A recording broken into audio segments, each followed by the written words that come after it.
He asked if they were shouting at him. The group stepped forward with aggressive confidence, surrounding him. One of them mocked him, asking if he wasn't afraid of bursting from taking so many rewards by himself.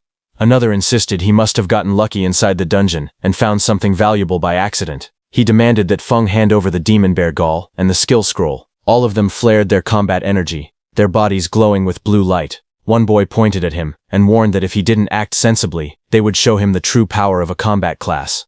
Meanwhile, Falm stood still, facing them quietly. Falm looked at the group surrounding him and asked calmly why, out of so many examinees, they had chosen him.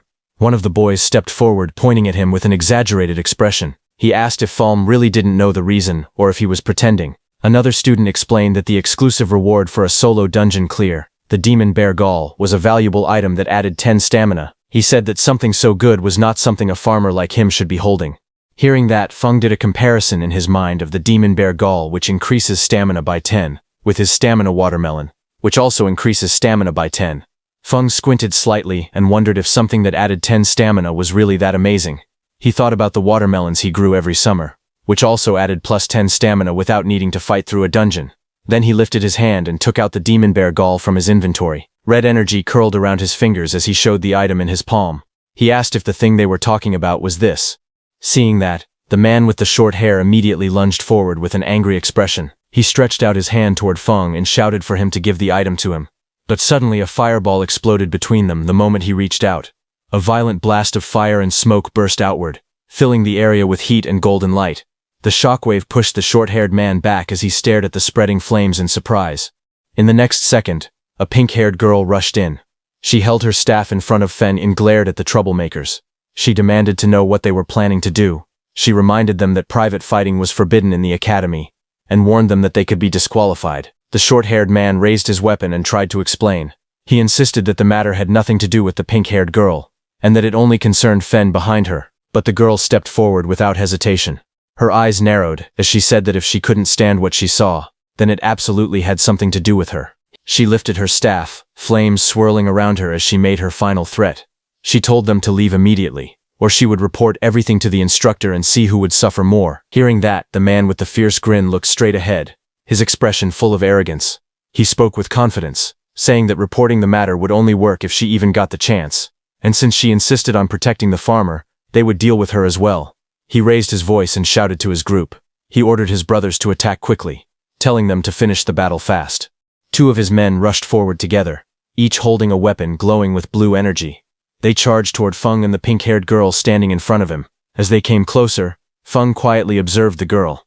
He noted that she was currently a level 7 class user, which meant she should be quite strong. He wondered if she was capable of handling all these small fry by herself. The girl, however, glared forward with clear anger in her eyes. She said that their methods were truly dirty. Then she turned slightly and asked Feng beside her if he would like to join forces. But before she finished speaking, she spun around in surprise. Feng was already running away at full speed through the forest, leaving her behind without hesitation. As she watched him escape, Feng threw something toward her. It was the red glowing Demon Bear Gall. She reacted instantly and caught the Demon Bear Gall smoothly with one hand. Her eyes widened slightly as she stared at the item she now held. The red energy curled around her fingers. Feng raised his hand with a bright smile on his face. He thanked the pink-haired girl politely and said that the thing he gave her now belonged to her. Before the pink-haired girl could even react to what had just happened, those 3 men rushed toward her with furious expressions.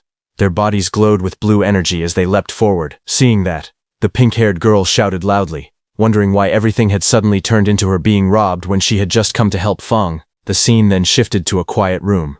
It was a temporary independent restroom. Inside, Feng sat on a sofa with a towel around his neck. He took several scrolls out of his backpack and wondered why the skill scroll he got from the dungeon was useless to him. He paused for a moment. His eyes narrowed as an idea struck him, and he wondered if it could be like that.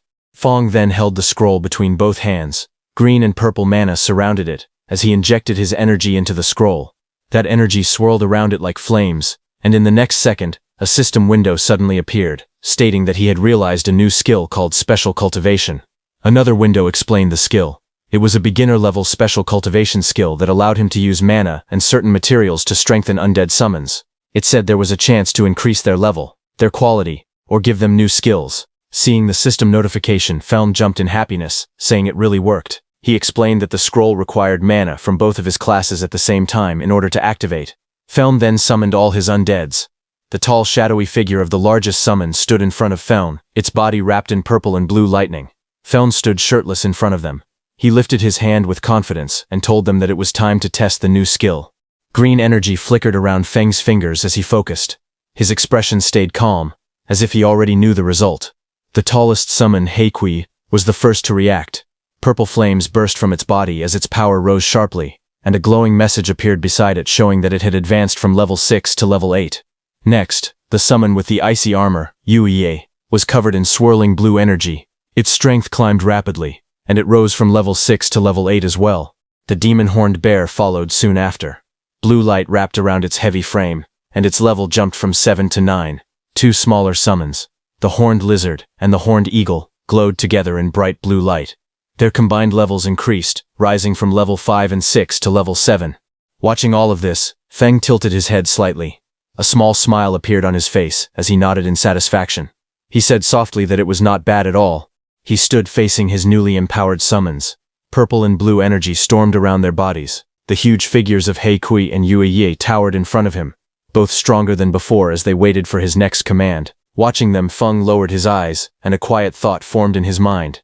He said that the only bad thing was when he would be able to obtain new fields, because he couldn't bring himself to ruin the fields at home just to experiment on new crops.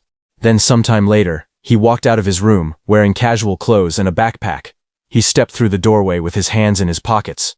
But as he was closing the door, suddenly that pink hair appeared and called out to him. She brought up the demon bear Gaul. Fenton slightly, and lightly smiling, told her that the demon bear Gaul was hers.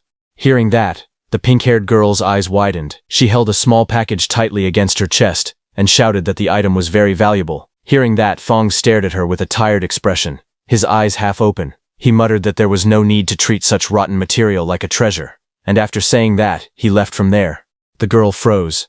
She repeated his words in disbelief, and asked if she had heard correctly, rotten. Feng left the resting area and walked deeper into the forest where tall trees covered the area. He was very deep in the woods. He looked left and right, and thought that there shouldn't be anyone around. After confirming that no one was around, Feng activated his skill and purple energy gathered around his hands. He wondered what effect a new skill had on crops. The purple energy spread toward two nearby plants, wrapping around them. The plants reacted as the power hit them, growing in some strange way. Feng looked at the plants with a confused face, and commented that they looked no different from before, when he used his skill on his farm. But suddenly, his eyes widened as he realized something was different. In the next instant, the plants exploded into a huge transformation. A monstrous flower burst upward with sharp teeth and vines, rising high above him as purple energy shot around the forest. Feng's expression was filled with surprise as he looked at the plants in front of him, asking if these two crops could actually move. His eyes were wide, and he seemed unable to believe that the crops could really move on their own. Elsewhere in the forest, another figure sprinted across the treetops with great speed. The spirit energy detector in his hand glowed, and he shouted that the energy reading was getting closer. That man was Tuka, who landed on another high branch. He checked the readings again, and said that his guess was right. There was the aura of a necromancer somewhere in the area. A moment later, Taka reached the forest path. Just as he walked forward, he noticed Feng with a backpack passing by. Taka suddenly stopped and turned around quickly, staring at Feng. Then he reached out and grabbed Feng by the shoulder, stopping him. With a suspicious look, he asked if Feng was a farmer, because he looked like one judging by his clothes. Feng leaned closer, and asked Tuka if a farmer had provoked him. Tuka's face then shifted into a look of mild disgust, his eyebrows tightening as he examined Feng in silence. Then Tuka raised his voice, calling Feng farmer, and demanded to know if he had seen a strange person appear nearby. Hearing that, Feng lightly touched his chin, and answered that he actually had. Hearing this, Tuka leaned forward in excitement, and urgently asked where the person was. Feng lifted his hand and pointed directly at Tuka standing in front, saying the strange person was right there. Hearing that, Tuka froze for a moment.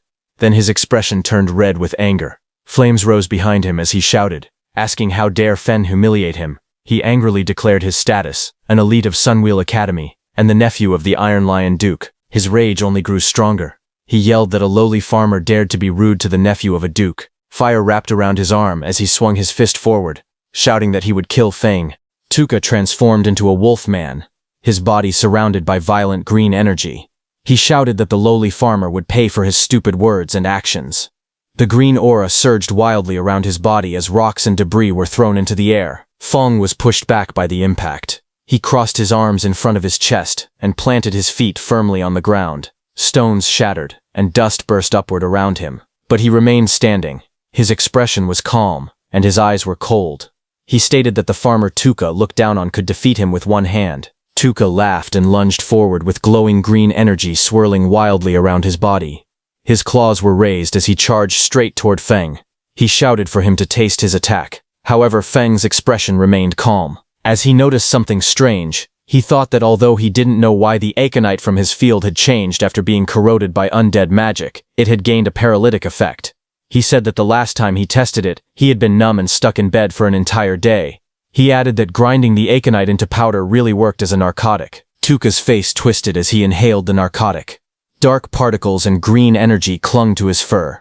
Moments later, his eyes spun, stars circling above his head. His body swayed unsteadily, and his whole body started feeling dizzy. He looked down at his own body in panic and demanded to know what had been done to him, shouting angrily as he asked why his strength had suddenly disappeared. Feng stood calmly in the forest. He raised his fingers to his nose casually as he walked forward. With a calm expression, he said that it was just some common aconite powder from the fields. Then he leaned forward, green energy flowing around his arm. With a calm but sharp expression, he said that this was the kind of power farmers had. In the next moment, green streaks burst forward. The attack struck the beast directly, slamming into its body and overwhelming it before it could react. Later, the scene changed. The former elite Tuka hung helplessly from a tree, his hands tied above his head. His shirt lay discarded on the ground, and he was left wearing only his shorts. His body looked weak, and his eyes were dull. Not far away, Feng stood quietly and mocked him, saying that he could not even beat a farmer, yet still dared to call himself an elite.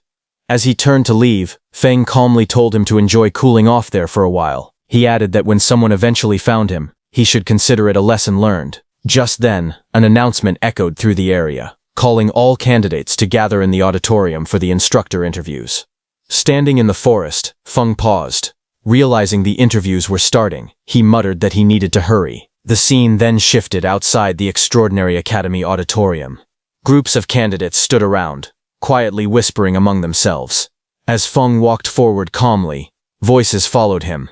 Someone whispered that he was the one who had solo cleared the level 5 dungeon.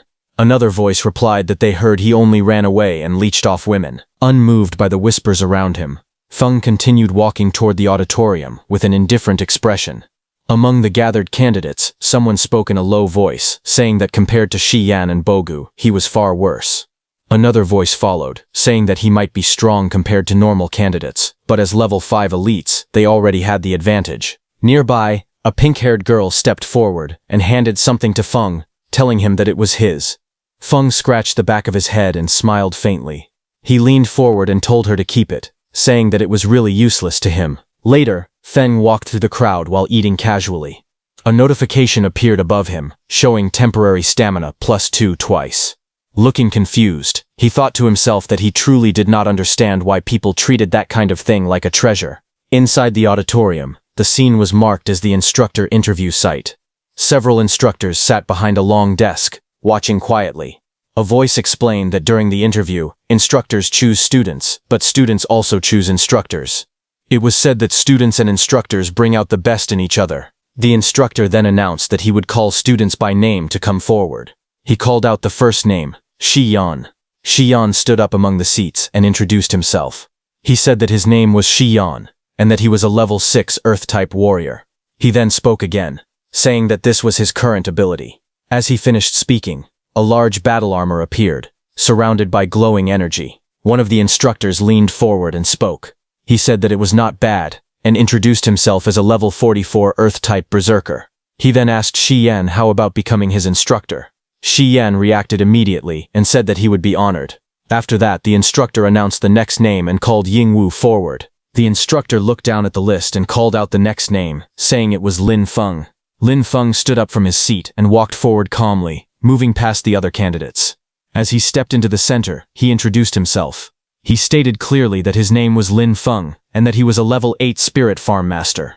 As he spoke, green energy rose around his body, surrounding him as he stood there in silence. The The two female instructors watched Lin Feng from their seats. The woman with pink hair commented that reaching level 8 at his age was very impressive. The woman beside her leaned closer and reminded her to look carefully, saying he was still just a farmer. Across the table, another instructor leaned against his colleague and spoke casually. He said that their extraordinary academy trained talent for the front lines, not ordinary people meant to be cannon fodder.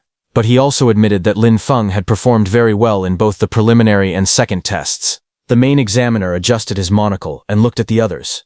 He cleared his throat and suggested that, since everyone had different opinions, they should run a combat ability assessment for Lin Feng. After hearing this, the instructors began giving their responses one by one. The man with long dark hair crossed his arms and said he agreed. The woman with pink hair smiled and said it worked for her. Another instructor leaned back casually and said he didn't mind at all. Lin Feng stepped forward as the examiner called out to him. Green energy swirled around his feet, while the examiner asked if he was willing to take the combat test. The examiner added that their goal was to train people who could fight demons on the front lines, and without combat ability, things would be difficult. Lin Feng lowered his head slightly, thinking to himself. He said that his current combat strength wasn't very high, and he wanted to fight without exposing his necromancer abilities. Lin Feng lifted his head with a small smile and agreed. The scene then shifted to a large open space that had been temporarily marked inside the auditorium. Students and instructors stood around the edges, watching as Lin Feng walked to one side of the marked area. On the opposite side, a tall man waited for him. The instructor explained the rules with a wide grin. He said that the evaluation was simple. Lin Feng only needed to last 5 minutes under his attacks, and if he managed that, it would prove he had talent for combat. As the match began, bright golden energy burst out from the instructor's body. The force spread across the arena, shaking the air as powerful waves of pressure shot in every direction. Students nearby bent down under the weight of it. Some trembled as they struggled to stay balanced. One of them gasped, saying that this was the pressure of someone above level 40. Another said he could barely breathe, but when they looked toward Lin Feng, they saw him crouched lightly on the ground. His posture was steady, and his expression stayed calm. Someone watching said in surprise that Lin Feng looked completely fine. The instructor smiled proudly as he looked at Lin Feng. He told him that just for enduring the pressure, he had earned his respect. Then he opened his stance and said that Lin Feng should use all his power and attack with everything he had. Lin Feng lowered his body, steadying himself against the golden pressure. He thought to himself that the pressure from a level 44 fighter was intense, but he could still endure it for now. A glowing green orb formed in Lin Feng's hand, as vines of nature energy swirled around him. He stretched his arm forward and called out for his servants to come out. Green light burst upward. As the shapes formed, Lin Feng realized something. By covering the undead in nature magic, he could hide their undead aura. The summoned figures rose, wrapped in bright green vines and leaves, completely concealed by the nature energy surrounding them. Lin Feng stood beside the glowing green figure he had summoned. The large creature looked like a cabbage-shaped bear covered in swirling nature energy. As he watched it, he thought that no one would ever guess this cabbage-looking bear was actually an undead summon. The creature stepped forward, wrapped in bright green vines. Its body glowed strongly, making it look like a rare mutant beast. From the other side of the arena, the instructor narrowed his eyes in surprise. He said that this kind of dense nature magic looked like a rare mutated profession. A smile grew on the instructor's face. He raised his curved blades, lightning-like energy dancing around them. He called out to Lin Feng, saying it was interesting and telling him to come at him. The green cabbage-like bear rushed forward, its body wrapped in bright nature energy. Across from it, the instructor charged in with yellow flames swirling around his weapons. Both figures clashed in the open courtyard, their energies filling the space. Bright streaks of green and yellow flashed everywhere as the two forces collided. The instructor swung his blades with great force, while the glowing creature pushed back with its nature power. In the next moment, the instructor went flying upward. His face twisted as he let out a loud scream and charged straight at the cabbage-like bear. Bright yellow sparks burst around the green creature, as the instructor's attacks struck it again and again. Even while taking heavy blows, the glowing cabbage-like bear stayed standing, its body shaking from the impact. One of the instructors watching from a distance looked surprised. He said that any normal summon would have disappeared by now, but this one was still holding on. The green creature then roared and rushed forward, pushing through the attacks. Yellow and green energy clashed wildly as it charged straight at the instructor, refusing to fall no matter how badly it was hit. One of the instructors looked at the battlefield with sweat running down his face. He asked calmly if Old Ji was starting to get tired. Lin Feng stood nearby with a relaxed expression. He thought that his summons were undead, so they didn't feel pain or complain. He said that small injuries could be healed easily with a bit of magic. Old Ji watched Lin Feng and wiped away sweat. He admitted to himself that he originally wanted to show off in front of the students, but now he realized Lin Feng had real talent. He thought that he would need to get serious. Old Ji then looked directly at Lin Feng. He told him that he would compensate him for the destroyed summon, and asked him to watch closely. The instructor explained that normal summoner professions had to pay a price to make a contract with their summons. If the summon was destroyed, it disappeared, and the contract ended. The instructor activated a powerful skill. Golden energy exploded around him as the words Berserk Skill Bloodthirst appeared. He rushed forward with overwhelming force and struck Lin Feng's green summon. The impact shattered the creature's body. Pieces of green energy scattered everywhere as the instructor stood in the center of the blast, holding his curved weapon.